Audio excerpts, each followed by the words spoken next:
নমস্কার, Rishibani institute of Vedic অ্যাস্ট্রোলজির পক্ষ থেকে স্বাগত জানাই আজকের জ্যোতিষ আলোচনায়। আমি শান্তনু আপনাদের সঙ্গে। আলোচ্য বিষয় বিশুদ্ধ জ্যোতিষ। শ্রাবণ মাস শুরু হয়েছে, রবি কর্কটে প্রবেশ করেছে এবং কর্কট রাশির মানুষদের কিন্তু আস্তে আস্তে মাথা বেশ খানিকটা গরম হয়ে উঠতে দেখতে পাওয়া যাচ্ছে। প্রতিবাদী হয়ে উঠেছেন কর্কট রাশি, কর্কট লগ্নের মানুষরা। কেমন যাবে এই অবস্থায় তাদের বিবাহিত জীবন, কেমন তাদের বিবাহিত জীবনের ভাবধারা, বারবার কমেন্টে এই প্রশ্ন আমরা দেখি আপনাদের কাছ থেকে। তাই আজকে আমাদের আলোচ্য বিষয় কর্কট এবং কর্কটের বিবাহিত জীবন। কেমন হয় পার্টনার, কেমন সম্পর্ক থাকে পার্টনারের সঙ্গে, কতটা অ্যাডজাস্টমেন্ট করতে পারেন কর্কট, কতটা সমস্যা আসে তাদের বিবাহিত জীবনে। সেন্সিটিভ, ইমোশনাল, চন্দ্র প্রভাবিত কর্কট রাশি বা লগ্নের মানুষরা কতটা তারা সুখী থাকতে পারেন। ছোট্ট ছোট্ট বিষয় তাদেরকে ভাবিয়ে তোলে, অনেক বড় বিষয়কে তারা ইগনোর করতে পারেন, কিন্তু খুব ছোট ছোট বিষয়ে তারা কষ্ট পেয়ে যান। এই ধরনের কর্কট রাশি বা লগ্নের মানুষরা কেমন পার্টনার এরা পছন্দ করেন? কর্কটের পার্টনার হবে পরিশ্রমী। তার মধ্যে অর্থ থাক বা না থাক, রুচিবোধ কিন্তু থাকতেই হবে। তার মধ্যে শিল্পের প্রতি আকর্ষণ, কলার প্রতি আকর্ষণ, এটা থাকতেই হবে। অন্যথায় কর্কটের পক্ষে তাকে অ্যাকসেপ্ট করা, অ্যাডজাস্ট করা এটা কিন্তু কঠিন হতে পারে। কর্কট রাশি বা লগ্নের মানুষরা বেশ অ্যাক্টিভ, বারবার পরিবর্তন তারা পছন্দ করেন। পার্টনারেরও যদি সেই পরিবর্তন পছন্দ হয় তাহলে কর্কটের ভালো লাগবে। বেড়াতে যাওয়া, ঘুরতে যাওয়া, স্থান পরিবর্তন, গৃহ পরিবর্তন, আসবাবপত্র পরিবর্তন, এগুলো কর্কট পছন্দ করেন এবং এই পরিবর্তনশীলতা তিনি এক্সপেক্ট করেন তার পার্টনারের কাছ থেকেও। যদি পার্টনারের কাছ থেকে সেই পরিবর্তনশীলতা দেখতে না পাওয়া যায়, সেই ক্ষেত্রে কর্কট কিন্তু অস্থির হয়ে পড়েন। তার পক্ষে এই ম্যারিড লাইফে কন্টিনিউ করা এটা কিন্তু কঠিন হয়। কর্কট রোমান্টিক, চরম রোমান্টিক। প্রেম কিভাবে করতে হয় কর্কটের কাছ থেকে শিখতে হবে। কিভাবে প্রেমিক কিংবা প্রেমিকাকে সন্তুষ্ট করতে হয় সেটা কর্কটের কাছ থেকে শিখতে হবে। কর্কটের ভালোবাসা, তার যে ধরন, সেটাকে উপলব্ধি করা শিখতে হবে এবং ইকুয়ালিটি এটা কর্কটের মধ্যে রয়েছে। কিন্তু কর্কটের মধ্যে রয়েছে স্থিরতার অভাব। কর্কট প্রাণ দিয়ে ভালোবাসবে, দুঃখ পাবে, প্রচুর কাঁদবে, কিন্তু তারপরে যদি একবার মুখ ফিরিয়ে নেয় কর্কট, তাহলে কিন্তু সে আর ফিরে তাকাবে না। কর্কট যত্ন পছন্দ করে, কর্কট কেয়ারিং পছন্দ করে। জলের মতো, তরলের মতো কর্কটের অ্যাটিটিউড খুব সফট এবং এই সফট বিহেভিয়ারকে কন্ট্রোল করার জন্য, তাকে ট্যাকল করবার জন্য একটা সঠিক মানুষ দরকার। এই সঠিক মানুষটা যদি কর্কটের জীবনে আসেন তাহলে কর্কট ভীষণ সুখী জীবন যাপন করতে পারেন। অন্যথায় কিন্তু কর্কটের বিবাহিত জীবন কঠিন হয়ে যায়, একটু টক্সিক হয়ে যায় তার রিলেশনশিপ এবং বেশিরভাগ ক্ষেত্রেই কর্কট কিন্তু এই টক্সিক এনভায়রনমেন্ট পছন্দ করেন না। প্রথমে কম্প্রোমাইজ, প্রচুর স্যাক্রিফাইস, তারপরে একটা সময় যখন ব্যাপারটা লিমিট ক্রস করতে থাকে তখন কর্কট কিন্তু আর বিষয়টিকে সহ্য করতে পারেন না। তখন কর্কটের মাথা প্রবল গরম হয়ে যায়। এই অবস্থায় কর্কট নিজের জীবন থেকে শুধু সেই মানুষটিকে নয়, সেই মানুষটির সঙ্গে সম্পর্কযুক্ত সমস্ত কিছুকে নিজের জীবন থেকে দূরে সরিয়ে দেয় এবং কর্কট ইগনোর করতে পারে ভীষণ ভালো। তাই কর্কট যদি একবার রেগে যায়, কর্কট যদি একবার জায়গা থেকে বেরিয়ে আসে, তাহলে কিন্তু সাধারণত সে আর সেই জায়গায় ফিরে যায় না। যদি কর্কট একবার ডিসিশন নেয় যে এই রিলেশনশিপ থেকে বেরিয়ে আসবো, তাহলে কিন্তু কর্কটকে আর সেই রিলেশনশিপে ফিরিয়ে নিয়ে যাওয়া যায় না। স্বামী বা স্ত্রী হিসেবে কর্কট পছন্দ করেন ডিসিপ্লিনড পার্টনার। স্বামী বা স্ত্রী হিসেবে বিশেষ করে বলা যেতে পারে কর্কটের মেয়েরা স্বামী হিসেবে চাকুরিরত মানুষকে পছন্দ করেন। চাকুরিরত মানুষ যার জীবন একটা সিস্টেমে চলছে, সারাদিন পরে সে বাড়িতে আসবে, তার সঙ্গে কর্কট বেশ কিছুটা গল্প করবেন, দিনের সমস্যাগুলি তাদের সঙ্গে শেয়ার করবেন। এইরকম মেন্টালিটি কর্কটের ক্ষেত্রে দেখতে পাওয়া যায়। কর্কট রাশি, কর্কট লগ্নের মানুষ যারা, তারা এই বিষয়টিকে ভীষণভাবে পছন্দ করেন। তাদের মধ্যে একটা রোমান্টিকতা এবং এই রোমান্টিকতার কন্টিনিউইটি, অনেক দিন ধরে এই রোমান্টিকতা বজায় থাকবে, এই বিষয়টা তাদের মধ্যে দেখতে পাওয়া যায়। তৎপর কর্কট রাশি বা লগ্নের মানুষরা সাধারণত একটু কম বয়সেই বিবাহ পছন্দ করেন। অল্প বয়সে বিবাহ করবার এই প্রবণতা এটা জলতত্ত্বকে নির্দেশ করে। কর্কট জলতত্ত্ব দ্বারা প্রভাবিত হওয়ার কারণে একটু তাড়াতাড়ি এই সম্পর্কগুলির মধ্যে জড়িয়ে পড়তে পছন্দ করেন। যদি বাধা বিপত্তি আসে, সেই ক্ষেত্রে কর্কটের মধ্যে কিন্তু বেশ কিছু পরিবর্তন দেখতে পাওয়া যায়। কর্কটের সঙ্গী বা সঙ্গিনী ভীষণ প্রয়োজন। কর্কট একা থাকতে বিশেষ পছন্দ করেন না। কর্কটের কিন্তু সাহচর্য অত্যন্ত প্রয়োজনীয়। আর পার্টনার যদি সঠিক না হয়, সেই ক্ষেত্রে কর্কট কিন্তু ধীরে ধীরে ডিপ্রেশনের মধ্যে, তীব্র ডিপ্রেশনের মধ্যে পড়তে শুরু করেন। কর্কট রাশি বা লগ্নের মানুষরা স্বামী হিসেবে পছন্দ করেন পরিশ্রমী মানুষ। বেশ লম্বা চওড়া শরীরের গঠন হবে, পরিশ্রম সে ভীষণভাবে করবে, তার জীবনে একটা ডিসিপ্লিন থাকবে, একটা সিস্টেমেটিক লাইফ থাকবে। এই বিষয়টা কর্কট পছন্দ করেন। পরিবর্তন থাকলেও, পরিবর্তন পছন্দ করলেও জীবনের রসদ অর্থাৎ অর্থনৈতিক উৎসের পরিবর্তন, সেখানে আপস অ্যান্ড ডাউনস হচ্ছে, এটা কিন্তু কর্কট অ্যাকসেপ্ট করবেন না। কর্কটের জন্য প্রয়োজন বিলাসিতা, বিলাসবহুল জীবনে পোশাক পরিবর্তন। আর চাকরি চলে গেল, চাকরি নেই, এবার ব্যবসা করতে হবে, এই পেশার পরিবর্তন, এই দুটোর মধ্যে কিন্তু হিউজ পরিবর্তন আছে। কর্কট যেমন মোবাইল ফোন পরিবর্তন করতে পছন্দ করেন, কিন্তু তিনি পেশার স্থিতিশীলতার পরিবর্তন একদম পছন্দ করেন না। সেই ক্ষেত্রে কর্কটের কিন্তু স্টেবল ইনকাম ভীষণভাবে প্রয়োজন। ইনকামের ক্ষেত্রে যদি স্টেবিলিটি না থাকে, তাহলে কর্কট কিন্তু অস্থির হয়ে পড়বেন। সেই ক্ষেত্রে কর্কটের কিন্তু ভীষণ সমস্যা হবে এবং কর্কটের মধ্যে একটা ডিপ্রেশনের টেন্ডেন্সি, সেটাও সৃষ্টি হতে পারে। সুতরাং কর্কটের পার্টনারকে অবশ্যই হতে হবে স্টেবল। কর্কটের মনের মধ্যে কিন্তু লুকস নিয়েও একটা প্রশ্ন থাকতে দেখতে পাওয়া যায়। মনের মধ্যে শঙ্কা, সংশয় এগুলি থাকে। কর্কট রাশি বা লগ্নের মানুষ, তারা কিন্তু মনের মধ্যে বিভিন্ন ধরনের দুশ্চিন্তা পোষণ করেন। ছোট্ট ছোট্ট বিষয়ে কর্কট চিন্তাগ্রস্ত হয়ে পড়েন, ভীষণ ইমোশনাল হয়ে পড়েন কর্কট রাশি বা লগ্নের মানুষজন। বিবাহের ক্ষেত্রে কর্কটের আরও একটা ছোট্ট রিকোয়ারমেন্ট রয়েছে, সেটা হলো যে কোনো পরিস্থিতিতে ট্যাকল করতে পারে এমন একজন মানুষ। কর্কট কিন্তু পরিস্থিতি কঠিন হলে বিভ্রান্ত হয়ে পড়েন, তাই সামনে এমন একটা মানুষকে দরকার যে কঠিন পরিস্থিতিগুলোকে ট্যাকল করতে পারে। পরিস্থিতি যতই জটিল হোক না কেন, মানুষটা যেন তার বুদ্ধির দ্বারা সেই পরিস্থিতিকে নিয়ন্ত্রণ করতে পারে। স্থিতিশীল একটা মানসিকতা সম্পন্ন মানুষ, এটা কর্কটের ভীষণ প্রয়োজন। না হলে কর্কটের চাঞ্চল্যকে তিনি কিন্তু নিয়ন্ত্রণ করতে পারবেন না। কর্কটের এই চাঞ্চল্য, এইটা কিন্তু কর্কটকে ভীষণভাবে ভোগায়। আর এমন মানুষকে দরকার যে কর্কটের আশেপাশের পরিবেশকে স্থিতিশীল রাখতে পারেন, তাহলেই কিন্তু কর্কট ভালো থাকতে পারবেন। আরেকটি কথা খেয়াল রাখতে হবে, কর্কটের মধ্যে কিন্তু একটা স্বার্থপরতার ভাব রয়েছে। তাই এমন পার্টনার হতে হবে যে কর্কটকে কেয়ার করবে, কর্কটকে গুরুত্ব দেবে। কর্কট কিন্তু এটা সহ্য করতে পারবেন না যে তার স্বামী বা তার স্ত্রী অন্য কোনো মানুষের প্রতি বেশি দায়িত্বপরায়ণ। ইনফ্যাক্ট কর্কট রাশির একজন পুরুষ, তার যে স্ত্রী, তিনি তার বাবার প্রতি যত্নশীল, এটাও কিন্তু কর্কটকে মাঝে মাঝে দুশ্চিন্তার মধ্যে ফেলে। কর্কট প্রচুর অ্যাডজাস্ট করতে পারেন, কিন্তু পজিটিভনেস, এটা কর্কটের দুর্বলতা, এটা কর্কটের ক্ষেত্রে থাকে। সুতরাং কর্কট রাশি বা লগ্নের মানুষজন, তাদের বিবাহিত জীবন এইটা স্টেবল হওয়ার সম্ভাবনা কতটা, সেটা আমরা একটা ধারণা দিলাম। এরপরে রয়েছে গ্রহ অবস্থান। হতেই পারে কর্কটের সপ্তমে মঙ্গল অবস্থান করে রয়েছেন, বিবাহের পরে ভাগ্যের চরম উন্নতি, হিউজ ডেভেলপমেন্ট দেখতে পাওয়া যাবে। হতেই পারে কর্কট রাশি বা লগ্নের সপ্তমে বক্রী শনি অবস্থান করে রয়েছেন, সবসময় ডিপ্রেশন, কিছু করার নেই। হতে পারে কর্কট রাশি বা লগ্নের সপ্তমে দেবগুরু বৃহস্পতি নিচস্থ হয়ে রয়েছেন, স্বামী বা স্ত্রী কেয়ারিং, খুব ভালো, যথেষ্ট অর্থ রয়েছে, কিন্তু তিনি শারীরিক দিক থেকে দুর্বল হতে পারেন। আবার যদি এই বৃহস্পতি শ্রবণা নক্ষত্রে অবস্থান করে, সেই ক্ষেত্রে তার সঙ্গে কর্কটের সম্পর্ক ভীষণ ভালো হতে দেখতে পাওয়া যাবে। ধীরে ধীরে সেই মানুষটার যা কিছু সমস্যা রয়েছে, সেগুলো অতিক্রম করে তিনি উঠতে পারবেন। সেই ক্ষেত্রে কোনো রকম দুশ্চিন্তা কিন্তু থাকবে না। সুতরাং গ্রহ অবস্থান এবং দশা, এই দুটোই ইম্পর্ট্যান্ট। দশার ক্ষেত্রে আমরা বলতে পারি, যদি বৃহস্পতির দশা চলে, শুক্রের দশা চলে, শনির দশা চলে, সেই ক্ষেত্রে কর্কট রাশি বা লগ্নের মানুষরা তারা কিন্তু ভালো থাকেন। কিন্তু অন্যদিকে যদি রাহুর দশা চলে, কিংবা শনি বক্রী রয়েছে, সেই শনির দশা চলছে, কিংবা নবাংশ কুণ্ডলিতে শনি অষ্টম ভাবস্থ, সেই শনির দশা চলছে, তখন কিন্তু বিবাহিত জীবনে ভালো রকম অশান্তি আসতে দেখতে পাওয়া যায়। এই সময়গুলিতে কর্কট রাশি বা লগ্নের মানুষ, তাদের মধ্যে দূরত্ব সৃষ্টি হতে দেখতে পাওয়া যায়।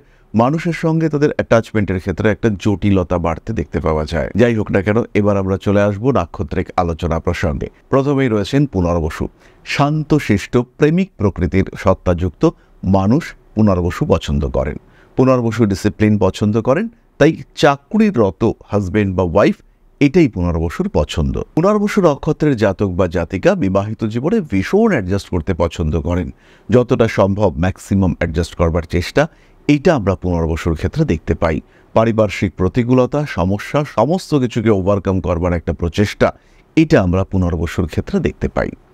পরবর্তী নক্ষত্র পুষ্যা, এরাও কিন্তু ডিসিপ্লিন লাইফ পছন্দ করেন, কিন্তু তার সঙ্গে সঙ্গে পরিবর্তন, একটু রোমান্টিক বিহেভিয়ার, পারিপার্শ্বিক পরিস্থিতির মধ্যে আনন্দ থাকবে, এই ক্ষেত্রগুলি পছন্দ করেন পুষ্যা নক্ষত্রের জাতক বা জাতিকা। পুষ্যা নক্ষত্রের এই মানুষরা এরাও কিন্তু রোমান্টিকতা পছন্দ করেন, তবে তার সঙ্গে সঙ্গে দায়িত্ববোধ এবং কর্তব্য পরায়ণতা থাকতেই হবে।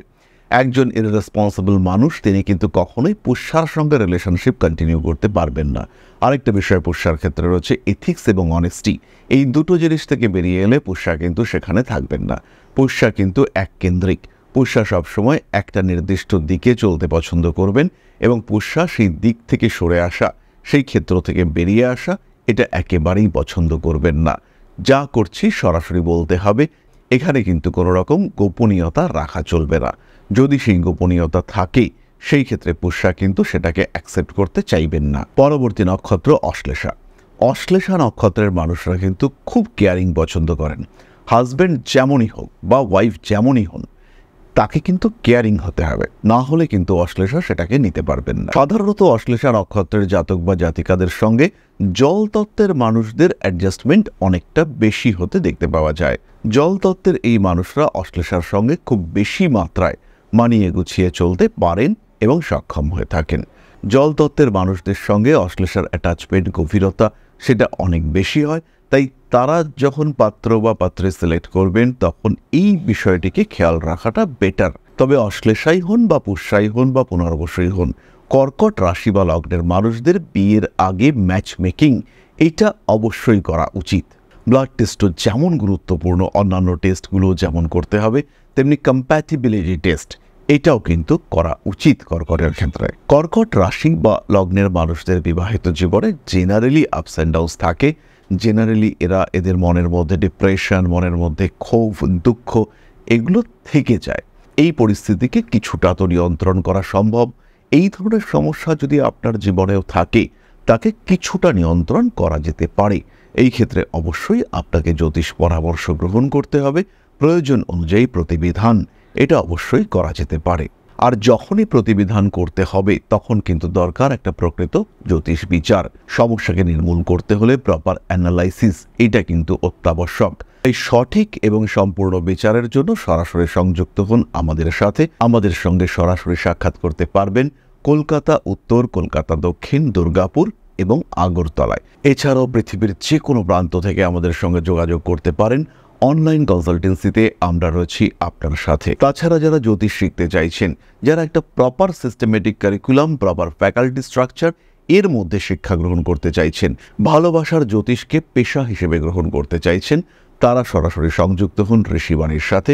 কারণ পশ্চিমবঙ্গে বাংলা ভাষায় জ্যোতিষ শিক্ষার সর্বশ্রেষ্ঠ institution Rishibani, Rishibani institute of Vedic astrology. এখানে কিন্তু কোনো দ্বিমত নেই। তাহলে এবার আমরা চলে আসব আলোচনার পরবর্তী পর্যায়ে, অর্থাৎ আপনাদের প্রশ্নে জ্যোতিষের উত্তর। তবে তার আগে ছোট্ট একটি বিষয় আপনাদের সাথে শেয়ার করতে চাইব। আশা করি পরমপিতার আশীর্বাদে সবাই খুব ভালো আছেন। জীবনে চলার পথে বিভিন্ন সময় বিভিন্ন ক্ষেত্রে আমরা প্রত্যেকেই কিছু না কিছু জনহিতকর কার্য করে থাকি। রাস্তায় যদি একজন মানুষ এসে আমাদের কাছে সাহায্য চায়, আমরা যতটুকু সম্ভব তাকে সাহায্য করবার চেষ্টা করি।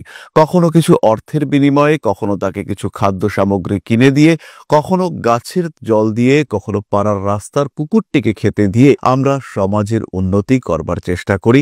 আমরা সমাজের প্রতি আমাদের সামাজিক দায়বদ্ধতা পালন করবার চেষ্টা করি। কারণ প্রত্যেকেই আমরা মানুষ, প্রত্যেকের মধ্যেই রয়েছে মনুষ্যত্ব, প্রত্যেকেই আমরা অপরকে সাহায্য করবার জন্য অল্প বিস্তর দায়বদ্ধ।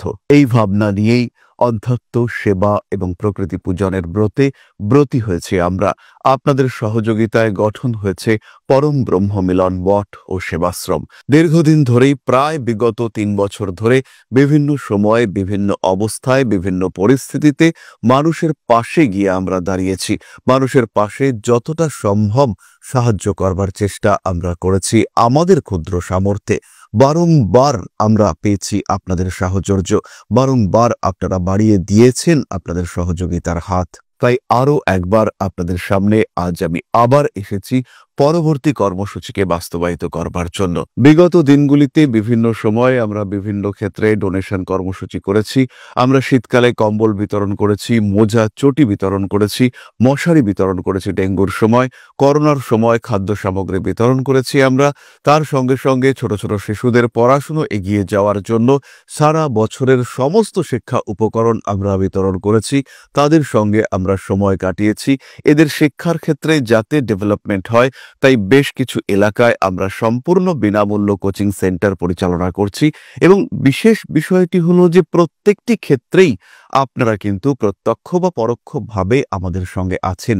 এই কর্মসূচিগুলিকে সঠিকভাবে এগিয়ে নিয়ে যাওয়ার জন্য এবার প্রয়োজন হয়ে পড়েছে একটি পরিকাঠামো, একটি সুগঠিত আশ্রমের, যেখানে বেশ কিছু মানুষ আশ্রয় পাবে, যেখানে বেশ কিছু বৃদ্ধ বৃদ্ধা তাদের দিনগুলিকে আরেকটু খুশির মধ্যে নিয়ে আসতে পারবেন, যেখানে বেশ কিছু অসহায় শিশু তাদের অভিভাবক খুঁজে পাবে, যেখানে বেশ কিছু নিষ্পাপ প্রাণ বিকশিত হওয়ার সুযোগ পাবে, যেখানে বেশ কিছু নিষ্পাপ প্রাণী তারা তাদের আশ্রয় খুঁজে পাবে। এই আশ্রম পরিকল্পনার জন্য, তার পরিকাঠামো নির্মাণের জন্য আমরা একটি জায়গা সিলেক্ট করেছি। সেই জায়গাটি ক্রয় করবার জন্য প্রয়োজন বিপুল অর্থের, যেটি কেবলমাত্র আমাদের প্রচেষ্টায় সংগ্রহ করা অসম্ভব। তাই আপনাদের প্রত্যেকের কাছে ছোট্ট অনুরোধ, প্রত্যেকেই অল্প অল্প করে এগিয়ে আসুন। প্রত্যেকের বিন্দু বিন্দু অনুদানে একদিন সিন্ধু স্বরূপ গড়ে উঠবে পরম ব্রহ্মমিলন মঠ ও সেবাশ্রম। আমাদের প্রত্যেকের স্বপ্ন সমাজের জন্য কিছু করে যাওয়ার, সমাজকে উন্নততর পর্যায়ে নিয়ে যাওয়ার। এই যে প্রচেষ্টা, এই যে ইচ্ছে, এই যে উদ্যম, এই উৎসাহ বাস্তবায়িত হবে আপনাদের সহযোগিতার মাধ্যমে। তাই আপনাদের প্রত্যেকের কাছে স্বনির্বন্ধ অনুরোধ, যতটুকু সম্ভব, যতটুকু সামর্থ্য, হতেই পারে অতি ক্ষুদ্র সেই সামর্থ্য, কিন্তু এসে পাশে দাঁড়ান। ইতিমধ্যেই বহু মানুষ তাদের যথাসম্ভব সাহায্যের হাত আমাদের দিকে বাড়িয়েছেন। আমরা তাদের প্রতি কৃতজ্ঞ। আমাদের আন্তরিক ধন্যবাদ আমরা জানাই তাদের প্রতি। এবং আপনাদের কাছেও আমাদের অনুরোধ, আপনারাও একটু একটু করে এগিয়ে আসুন। সবাই যদি অল্প অল্প করে এগিয়ে আসি তাহলেই কিন্তু বিরাট কোনো স্বপ্ন বাস্তবায়িত হতে পারবে। সকলেই যদি অল্প অল্প করে এগিয়ে আসি তাহলেই কিন্তু বিরাট এই মহান কর্ম বাস্তবায়িত হতে পারবে। একদিন আমার আপনার প্রত্যেকের স্বপ্ন পরম ব্রহ্ম মিলন মঠ ও সেবাশ্রম আধ্যাত্ম সেবা এবং প্রকৃতি পূজনের এই মহান দায়িত্ব নিয়ে এগিয়ে আসতে পারবে, একটি জায়গা তৈরি করতে সক্ষম হবে। সবাইকে জানাই অগ্রিম ধন্যবাদ এবং শুভেচ্ছা। সবাই খুব ভালো থাকবেন। নমস্কার। তাহলে এবার আমরা চলে আসবো আপনাদের প্রশ্ন করেছেন রাহুল ঘোষ। দাদা, আপনার রাশিগুলোর অ্যানালাইসিস অসাধারণ। আমি আপনার সব ভিডিও উপদেশ অনুসরণ করি। আমার জন্ম 25/6/1987, জন্ম সময় 12টা 18, স্থান মিদনাপুর, নতুন চাকরি আর অর্থনৈতিক অবস্থা যদি পরের ভিডিওতে বলেন। রাহুল, আপনার চাকুরি পরিবর্তনের সম্ভাবনা রয়েছে 2025 সালের অক্টোবর মাসে। অর্থনৈতিক অবস্থা ধীরে ধীরে পরিবর্তন হবে, তবে বিরাট ভালো করবার জন্য আপনাকে অবশ্যই দূরদেশ অথবা বিদেশ যাত্রা করতে হবে। বাড়ির কাছাকাছি বা আশেপাশে নিজের রাজ্যে আপনার ডেভেলপমেন্ট যে খুব বেশি হবে তা কিন্তু একেবারেই নয়, কিন্তু বাড়ি থেকে দূরে দূরদেশ বা বিদেশ, সেখানে ইমপ্রুভমেন্টের মাত্রা অনেকটাই বেশি। রিলেশনশিপ ম্যানেজমেন্ট নিয়ে কিছুটা সমস্যা রয়েছে এবং এই ক্ষেত্রে আপনি কিন্তু সম্পর্কগুলোর কন্টিনিউয়েশন এটা রেগুলার বেসিসে রাখতে পারেন না। এই ক্ষেত্রে একটা সমস্যা সৃষ্টি হতে দেখতে পাওয়া যায় এবং মানসিক অস্থিরতা সেটাও ক্রমাগত বাড়তে থাকে। এই অবস্থায় নিজেকে নিয়ন্ত্রণ করা দরকার। বুধের প্রতিকার এটা আপনাকে ভালো ফল দেবে। তাহলে আজকের আলোচনা আমরা আর দীর্ঘায়িত করব না। সবাই সুস্থ থাকুন, ভালো থাকুন। মা শ্রী শ্রী আদিশক্তির আশীর্বাদ বর্ষিত হোক আপনাদের উপর। সমৃদ্ধ, আরও সমৃদ্ধ হয়ে উঠুক আপনাদের প্রত্যেকের জীবন। জয় মা আদিশক্তি। নমস্কার। ওং অকারাদি পঞ্চাশদ্বর্ণেভ্যো স্বাহা। ওং প্রতিপাদাদি তিথিভ্যো স্বাহা। ওং কৃষ্ণপক্ষায় স্বাহা। ওং শুক্লপক্ষায় স্বাহা। ওং অমাবস্যায় স্বাহা। ওং পূর্ণিমায় স্বাহা।